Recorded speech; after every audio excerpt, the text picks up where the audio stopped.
ini ngomong los-losan nih. Beberapa hari ini rame banget di media sosial Pak Anies menerima rumah mewah. Wow. Jadi dari pengembang katanya, kalau kalian pasti rumahnya RSSSSSSS. Rumah sangat sederhana sekali sehingga selonjor saja susah.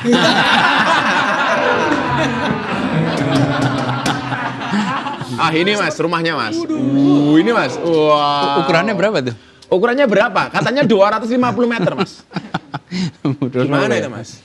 Iya, gini, itu berita bohong, kabar bohong, tidak benar. Nah, sekarang malah harusnya dikejar di mana alamatnya, ya toh, jalan apa, nomor berapa. Jadi yang menyebarkan itu harus memberikan buktinya. Yang mengatakan, yang menuduh itu harus bawa bukti. Karena saya kan ditanya, benar tidak loh? Yang menuduh di mana-mana harus yang membawa bukti. Nah, dikejar saja. Ada tidak itu barangnya? Rumahnya di mana, alamatnya di mana?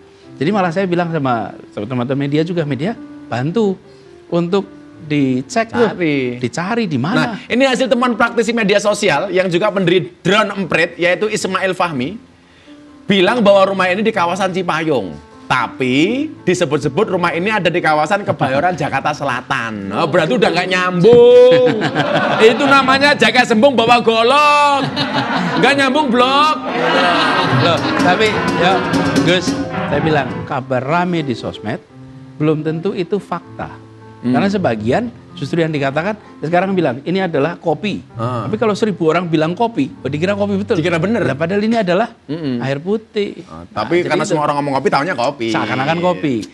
Berita bohong rame-rame diungkapkan seakan-akan fakta. Tapi bukan cuma saya loh, Gus. Ada lagi? Yang sempat rame juga ya, panjenengan rame kemarin di gereja. Yang hadir ada Pak Anies, tapi yang dihujat cuma Gus Miftah, kan aneh. Ya, karena saya menjadi bemper Mas Anies. Kan aku cinta gitu loh. Cukup aku saja, jangan mana Anies. Kamu gak akan keluar Ferguson. Kalau saya selalu mengatakan begini, ketika ada orang membicarakan kekuranganmu, tersenyumlah. Kenapa? Karena kekuranganmu saja diperhatikan, apalagi kelebihanmu. Saya pernah ditanya, bagaimana menyikapi orang yang membenci dan menyukai kita? Saudaraku, memaksakan diri agar disukai semua orang itu melelahkan. Lembutkan saja hatimu, perindah perangaimu, agar langit memujimu sebagai insan terbaik. Kalau saya, Gus Miftah, punya prinsip, saya adalah saya. Orang menyukai saya, syukur alhamdulillah. Orang membenci saya juga tak masalah. Dipuji saya tidak akan terbang, dihina pun saya tidak akan tumbang. Ingat, saya adalah saya. Karena dikatakan innal fata mayakuluha anada. Seorang pemuda itu yang mengatakan ini loh saya. Walaisal fata mayakulu kana abi. Bukanlah pemuda itu yang mengatakan inilah bapak saya. Makanya saya sering heran mas. Oh, orang nasabnya nggak jelas macam-macam. Orang yang punya nasab besar seharusnya beban moral. Kenapa? Karena di saat dia mengatakan mbahku dulu orang hebat, sementara dia bukan siapa-siapa. Dan fitnah itu kata Al-Quran lebih besar daripada pembunuhan. Al-fitnah asyaddu minal qatl. Kenapa demikian? Wajar jika fitnah dikenakan sanksi berat. Dan benar apa yang dikatakan dalam Al-Quran, bahwa fitnah lebih kejam dari pembunuhan. Kenapa? Karena menurut saya, jika orang dibunuh hanya merasakan sekali mati, tetapi jika orang difitnah bisa merasakan berkali-kali mati. Rasa dikatakan, oh Miftah kafir, masuk ke dalam gereja. Orang masuk tempat ibadah agama lain dibilang kafir. Berarti sekian juta orang Indonesia kafir. Kenapa? Gara-gara masuk Borobudur dan Prambanan. Nah, kan juga tempat ibadah orang lain.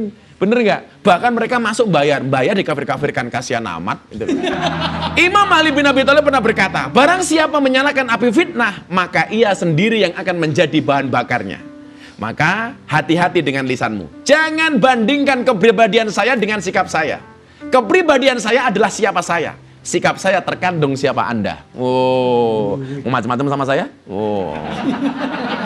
Maka pesan saya hari ini adalah teruslah belajar untuk menilai diri sendiri. Kenapa? Karena untuk menilai orang lain tidak butuh belajar.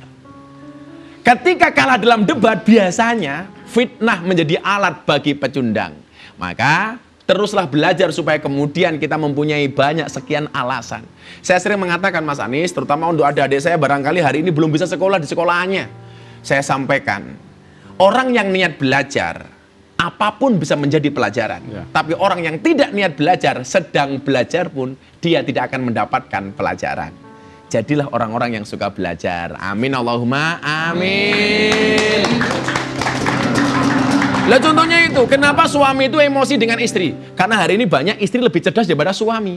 Loh, maka suami tidak bisa menjawab pertanyaan istri. Padahal istri yang baik adalah, suami yang baik adalah yang mendengarkan pendapat dari istrinya. Dan istri yang baik yang mendapatkan banyak pendapatan dari suaminya.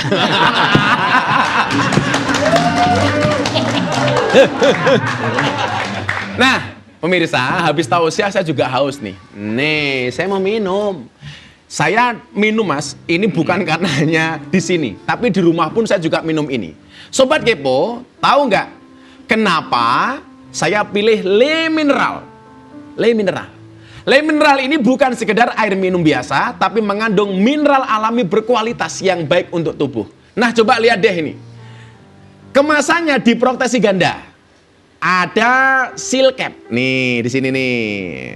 Ditutup botolnya ini. Botolnya juga keras sebelum dibuka. Coba Anda lihat sebelum dibuka. Kenapa? Menjamin air mineral utuh sampai ke tangan kita dan terjamin aman dari pemalsuan. Saya buka dan coba Anda lihat keres lah ini kan. Nah, karena dibuka dan saya minum. Alhamdulillah seger banget. Berasa kualitas mineralnya. Terima kasih Mas Anies sudah datang di Ngobrol Bareng Gus Miftah. Saksikan Ngobrol Bareng Gus Miftah setiap hari Jumat pukul 21.00 waktu Indonesia Barat dengan bintang tamu yang luar biasa. Pastinya hanya di iNews. Terima kasih. Assalamualaikum warahmatullahi wabarakatuh.